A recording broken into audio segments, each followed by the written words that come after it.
हम लोग समझते हैं एक एग्जाम्पल से। सबसे पहले हमने एग्जाम्पल में पकड़ा मैग्नीशियम को। मैग्नीशियम का कलर कैसा होता है, जैसा वो होता है ना, क्या कहते हैं, वैसा देखा आपने लोहा जो अभी हार्डवेयर की दुकान से हम खरीद के लेके आते हैं, थोड़ा चांदी टाइप का, ऐसा कलर होता है। और मैग्नीशियम में एक खास बात होती है, जैसे मैग्नीशियम को जहां रखा जाता है ना, जहां पे रखा जाता है वो ऐसे पड़ा रहता है, सुस्त पड़ा रहता है, और ऑक्सीजन उसको ढूंढता रहता है कि कुछ मिल जाए, कि कहीं चिपक जाऊं, कहीं मिल जाए, तो मैग्नीशियम उसको दिख जाता है, मैग्नीशियम में जाके ऐसे चिपक जाता है। और जब भी मैग्नीशियम का रिएक्शन करवाया जाता है ना, उसको खूब रगड़ा जाता है। किससे रगड़ा जाता है, तो याद रखना, सैंड पेपर से, सैंड पेपर से, और हिंदी में बोलते हैं रेगमाल। इसको हिंदी में क्या बोलते हैं, रेगमाल। सैंड पेपर से इसको खूब अच्छी तरह से रगड़ लिया कि इसके ऊपर का ऑक्सीजन जो होता है वो रिमूव हो जाता है। रिमूव होने से फायदा क्या है कि जब इसको कंबशन करते हैं, जब इसको जलाया जाता है, तो ये इजीली जल जाता है।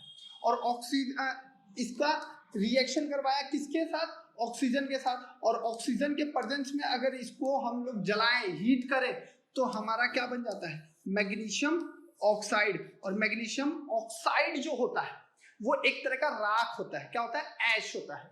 क्या होता है, एक तरह का राख होता है। और याद रखना, यहां मैग्नीशियम था और यहां पे इसका फॉर्मूला चेंज होके क्या बन गया, मैग्नीशियम ऑक्साइड बन गया। और मैग्नीशियम का फॉर्मूला चेंज हो गया तो समझ जाओ ये किस तरह का चेंज है, केमिकल चेंज है। क्लियर है चीज। एक चीज और, एक एग्जांपल से समझते हैं, एक एग्जांपल और पकड़ते हैं। आप लोगों ने अपने घर में मोमबत्ती तो देखा ही होगा, आप लोगों ने अपने घर में मोमबत्ती देखा होगा। जब भी हम मोमबत्ती को जलाते हैं, क्या करते हैं, मोमबत्ती को जलाते हैं, कैंडल को जब जलाते हैं, तो ये जो नीचे जो मोम है, क्या है ये मोम, ये है वैक्स, जिसको अपन बोलते हैं मोम को, वैक्स। और ये वैक्स किस में कन्वर्ट हो जाता है, हीट प्लस लाइट में कन्वर्ट हो जाता है। किस में कन्वर्ट हो जाता है, हीट प्लस लाइट में कन्वर्ट हो जाता है। तो हम यहां पे देखते हैं कि ये मोम का चेंज किस में हो जाता है, हीट और लाइट में। तो ये जो मोमबत्ती जल रही है ना, ये एक तरह का केमिकल चेंज है, यानी केमिकल रिएक्शन है। और साथ में हम देखते हैं जब मोमबत्ती जलती है तो मोमबत्ती पिघलती भी है। तो यहाँ पे एक साथ दो चेंजेस को हम देखते हैं। एक साथ कितने चेंजेस को देखते हैं, दो चेंजेस को देखते हैं। सबसे पहला चेंजेस बर्निंग ऑफ कैंडल, और दूसरा जो चेंज देखते हैं मेल्टिंग ऑफ कैंडल। जो बर्निंग ऑफ कैंडल है वो एक तरह का कौन सा चेंज है, केमिकल, और जो मेल्टिंग है वो है फिजिकल। क्यों है फिजिकल वो भी समझ लेते हैं। जैसे ये जो मोमबत्ती का जो फॉर्मूला है, और यहाँ पे मान लो पिघल के ये जो मोमबत्ती बच रही है नीचे, इन दोनों का फॉर्मूला क्या होता है, सेम होता है। और जब भी फॉर्मूला सेम रहे तो समझ जाना वो कौन सा चेंज है, फिजिकल चेंज है। क्लियर है। आगे हम बढ़ते हैं। ये अभी हमने पढ़ा है केमिकल चेंज, कंबशन, लकड़ी को जला रहे हैं तो लकड़ी किस में कन्वर्ट हो गई, हीट में। ये लोहे पे क्या लग गया, जंग लग गया। ये खाना पेट में पच गया, और ये पत्तों में क्या बन रहा है, खाना बन रहा है, फोटोसिंथेसिस।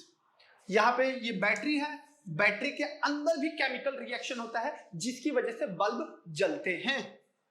ये हमारा वही शुरुआत में जो अंगूर था जिसको पी के मदहोश हो रहे थे, ये शराब बन रहा था। ये है साबुन। साबुन क्या होता है, जब हाथों पे ऐसे रगड़ते हैं तो उसमें झाग पैदा होता है। क्या पैदा होता है, झाग पैदा होता है। वो भी एक तरह का कौन सा रिएक्शन है, केमिकल रिएक्शन है, और केमिकल चेंज। ये है खाना बन रहा है। क्लियर है बच्चों। आगे बढ़ते हैं। फिजिकल चेंज में ये हमारा मेल्टिंग ऑफ आइस हो गया, बॉइलिंग ऑफ वाटर हो गया, ब्रेकिंग ऑफ ग्लास हो गया, ब्रेकिंग ऑफ एग हो गया, टीयरिंग ऑफ पेपर हो गया, या changing shape change in paper हो गया, या कटिंग ऑफ वुड हो गया, यानी लकड़ी को काटते हैं। मीनिंग फिजिकल चेंज का क्या मतलब होता है, no change in a molecular formula, change in molecular formula. ये एग्जांपल है tearing of paper, cutting of tree, melting of candle, फिर burning of paper, burning of candle. अब हम समझते हैं जब भी कोई रिएक्शन होता है, ध्यान से समझना, ध्यान से सुनना, जब भी कोई रिएक्शन होता है तो रिएक्शन के दौरान क्या क्या चीजें हमें देखने को मिलती है, रिएक्शन के दौरान हमें क्या क्या चीजें देखने को मिलती है। सबसे पहले चेंज इन स्टेट होता है। क्या होता है? चेंज इन स्टेट होता है, यानी सॉलिड वाली चीज है लिक्विड में चेंज हो जाती है, या लिक्विड वाली चीज है गैस में चेंज हो जाती है। कलर चेंज हो जाता है रिएक्शन के दौरान। जैसे एक एग्जांपल मैं दिखाता हूं। जैसे ये मोमबत्ती है, ये मोमबत्ती का कलर जो होता है कैसा होता है? वाइट होता है। मगर जब रिएक्शन होता है इससे, जब आग बनती है, और आग का कलर कैसा होता है? येलो कलर होता है। इवोल्यूशन ऑफ गैस का निकलना। जैसे हमारे खाना, पेट में जब खाना पचता है तो क्या होता है? ढिकार आता है। वो ढिकार क्या होता है? एक तरह का गैस का निकलना होता है। चेंज इन टेम्परेचर का सबसे अच्छा एग्जांपल मैं बताता हूँ। आप लोगों ने कभी ना कभी तो अपने जीवन में कपड़ा तो धोया ही होगा।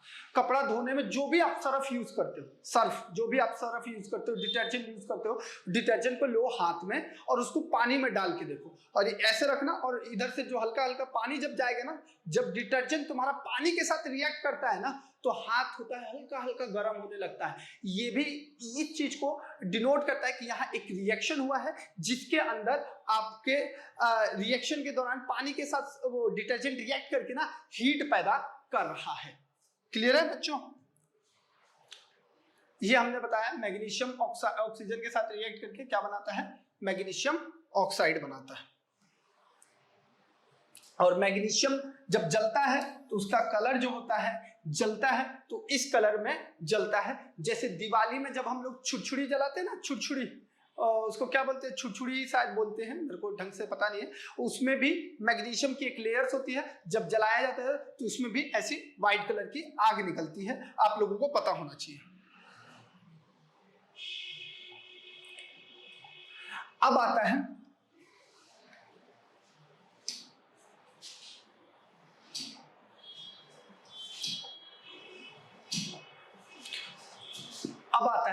हम चीजों को समझते हैं। सबसे पहले हमने रिएक्शन को समझ लिया। अब आता है वर्ड इक्वेशन। क्या आता है? Word equation. वर्ड इक्वेशन की जरूरत, वर्ड से हम किधर की तरफ चेंज होंगे? सिंबल की तरफ चेंज होंगे। Symbol form.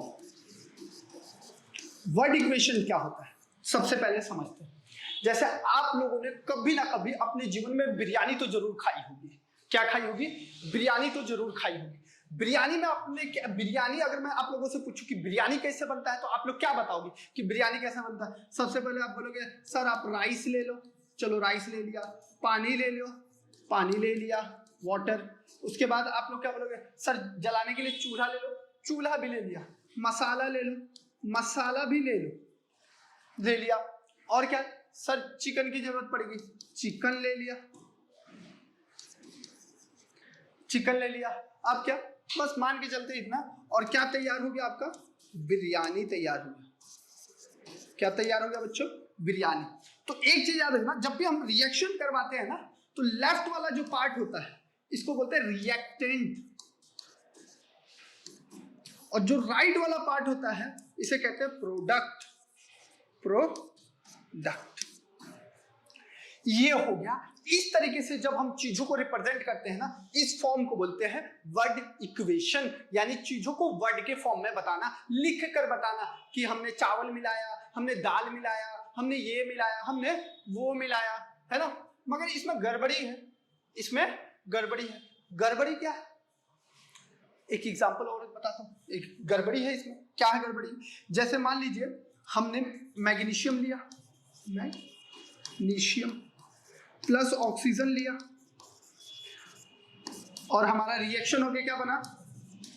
मैग्नीशियम ऑक्साइड बना। क्या बना? मैग्नीशियम ऑक्साइड बना। मगर इसमें यार पूरे रिएक्शन में गड़बड़ सा लग रहा है। कुछ तो गड़बड़ है दया, कुछ तो गड़बड़ है। क्या गड़बड़ है? उस चीज को समझते हैं। यार चावल लेना है, 4 लोगों के लिए हमें बिरयानी बनाना है। चावल कितना लेना है? पानी कितना डालना है, मसाला कितना डालना है, चिकन कितना डालना है, ये तो इसको देख के नहीं पता लग रहा है, इसको देख के नहीं पता लग रहा। और यही गड़बड़ी है वर्ड इक्वेशन को, कि जब भी हम इंफॉर्मेशन को वर्ड के फॉर्म में बताते हैं ना, तो एकदम क्लियर डिटेल हमें नहीं पता लगती है कि इसमें कितना सामान क्या मिलाया जाए। तो हम वर्ड इक्वेशन से चीजों को कहां पे शिफ्ट करते हैं, सिंबल फॉर्म में चेंज करते हैं। जैसे ये वर्ड इक्वेशन में लिखा हुआ है, इसको सिंबल फॉर्म में अब चेंज होते हैं। जैसे मैग्नीशियम, तो यहां पता लग रहा है कि एक मैग्नीशियम है। ऑक्सीजन O2, तो पता लग रहा है यहाँ 2 ऑक्सीजन है, तो दोनों ने जब रिएक्ट किया तो MgO बन रहा है। क्या बन रहा है, MgO, यानी एक मैग्नीशियम और एक ऑक्सीजन बन रहा है। तो इसीलिए जब हम केमिकल रिएक्शन को जब भी लिखते हैं तो वर्ड इक्वेशन की फॉर्म में ना लिखने की बजाय हम उसको सिंबल फॉर्म में लिखते हैं, ठीक है। मगर इसमें लिखा तो एक गड़बड़ सा दिखा, एक गड़बड़ दिखा। गड़बड़ क्या दिखा, जिसके घर में नहीं होता खाना, ध्यान से सुनो, जिसके घर में नहीं होता खाना तो क्या करें, पढ़ते हैं, घर में हो चाहे ना हो खाना, पढ़ना पड़ेगा, है ना, ये थोड़ी पढ़ाई छोड़ दोगे। चलो पढ़ते हैं। यहां ध्यान दो, यहां पे एक मैग्नीशियम है, यहां 2 ऑक्सीजन है, यहां एक मैग्नीशियम और एक ऑक्सीजन। तो ये रिएक्शन दिख रहा है कि लेफ्ट हैंड साइड जो है वो बराबर नहीं है किसके, राइट हैंड साइड के। क्यों, क्योंकि मैग्नीशियम लेफ्ट हैंड साइड और oxygen left hand side, right hand side. Left hand side magnesium कितना, 1, ऑक्सीजन कितना, 2। लेफ्ट हैंड साइड मैग्नीशियम कितना, sorry, right hand side magnesium कितना, 1, ऑक्सीजन कितना। तो ये रिएक्शन जो दिख रहा है पूरी तरीके से बैलेंस नहीं दिख रहा है। क्या नहीं दिख रहा है, बैलेंस नहीं दिख रहा है। और जब भी कोई रिएक्शन ऐसा दिख जाए कि जिसका left hand side right hand side के बराबर ना हो, ध्यान से समझना, जिसका left hand side right hand side के बराबर ना हो, ऐसे रिएक्शन को हम बोलते हैं skeletal chemical equation. Skeletal chemical equation, क्योंकि स्केलेटल केमिकल इक्वेशन क्या होता है, कंकाली समीकरण, कंकाल समीकरण। कंकाल कब होता है हमारे शरीर में, जब हम भरपेट खाना नहीं खाएंगे तो हमारा शरीर में क्या होगा, हड्डी हड्डी दिखेगा। तो यहाँ पे भी देखो ये पूरी तरीके से बैलेंस नहीं है, यहाँ ज्यादा है और यहाँ कम है ना। पहले मोटा था फिर पतला हो गया, तो क्या हो गया, इसका मास क्या हो गया, वजन क्या हो गया, घट गया। और घटने की वजह से इसको क्या बोलेंगे, कंकाली समीकरण। अब जब कंकाली समीकरण हुआ तो ये दिख रहा है कि ये क्या है, अनबैलेंस्ड,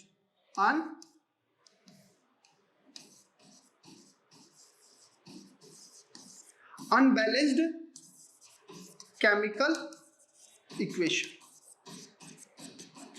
और जब भी कोई रिएक्शन अनबैलेंस्ड होती है, जब भी कोई रिएक्शन, वो सबसे पहला एक नियम को तोड़ती है।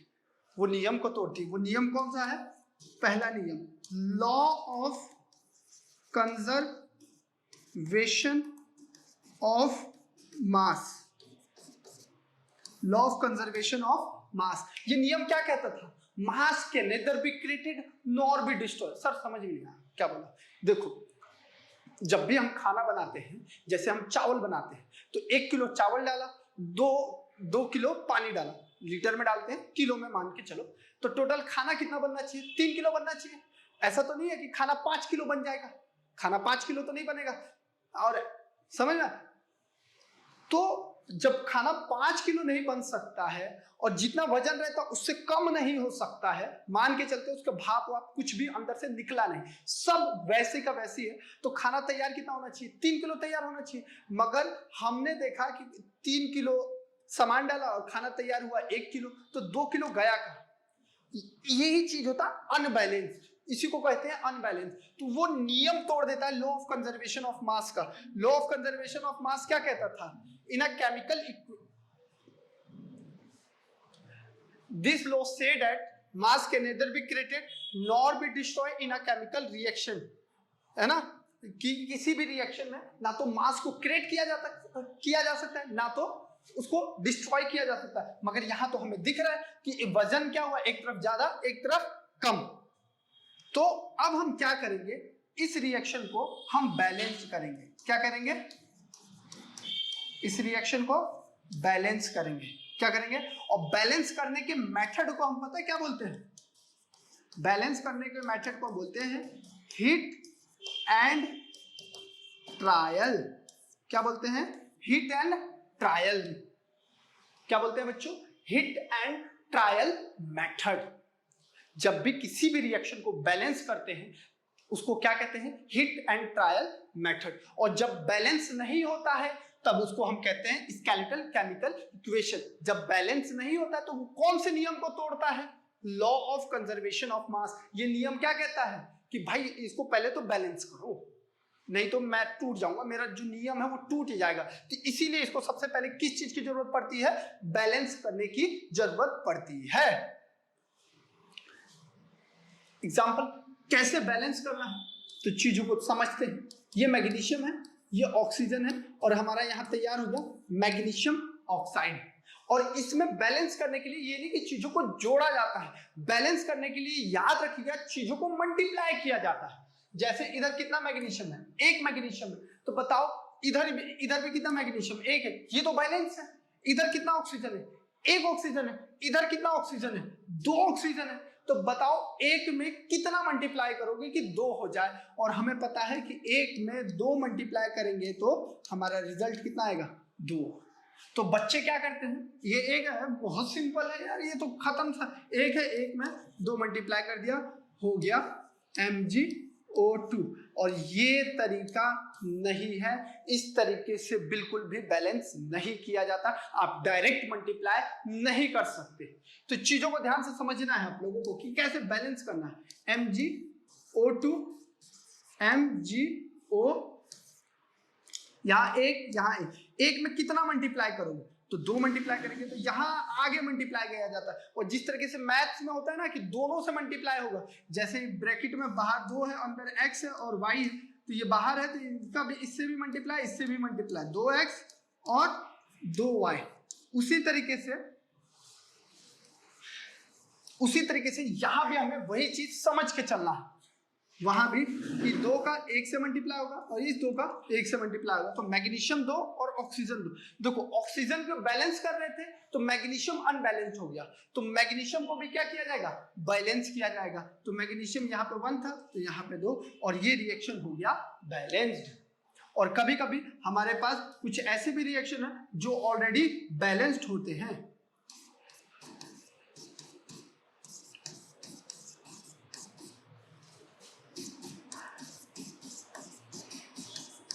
जैसे ये रिएक्शन देखिए, आप देखिए इसके पास 2 हाइड्रोजन, इसके पास 2 हाइड्रोजन, इसके पास 4 ऑक्सीजन, इसके पास 4 ऑक्सीजन, इसके पास 1 सल्फर, इसके पास 1 सल्फर, इसके पास 1 लोहा, इसके पास 1 लोहा आयरन।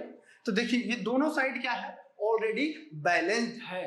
तो जो रिएक्शन बैलेंस्ड होता है उसको बैलेंस करने की जरूरत नहीं होती है। एक एग्जांपल और समझते हैं, जैसे H2O2 रिएक्शन तैयार हुआ H2O। तो देखोगे यहाँ पे 2 ऑक्सीजन है, यहाँ 1 ऑक्सीजन है। तो बताओ इस एक में कितना मल्टीप्लाई करे कि 2 हो जाए? तो एक में 2 मल्टीप्लाई किया तो 2 हो गया, मगर देखा इस 2 का इसके साथ भी मल्टीप्लाई होगा तो ये हो गया 4। तो जब ये बैलेंस हुआ तो ये अनबैलेंस हुआ, तो यहाँ पे भी हमें ध्यान रखना पड़ेगा। तो कभी भी जब भी हम रिएक्शन को बैलेंस करते हैं तो उसमें एक चीज हमेशा ध्यान रखा जाता है कि अगर एक को बैलेंस कर रहे हैं कहीं दूसरा अनबैलेंस ना हो जाए। तो दोनों साइड बहुत ही अच्छी तरीके से हमें ध्यान रखना पड़ता है। ये हमने पढ़ लिया, ये है बैलेंस केमिकल इक्वेशन। ये बैलेंस के कुछ, इनको आप लोग बैलेंस कर लेना। जो बैलेंस नहीं है ये आप लोगों के लिए होमवर्क में है। अब आता है टाइप ऑफ केमिकल रिएक्शंस। ये हमें 7 तरह के रिएक्शंस के बारे में पढ़ना है।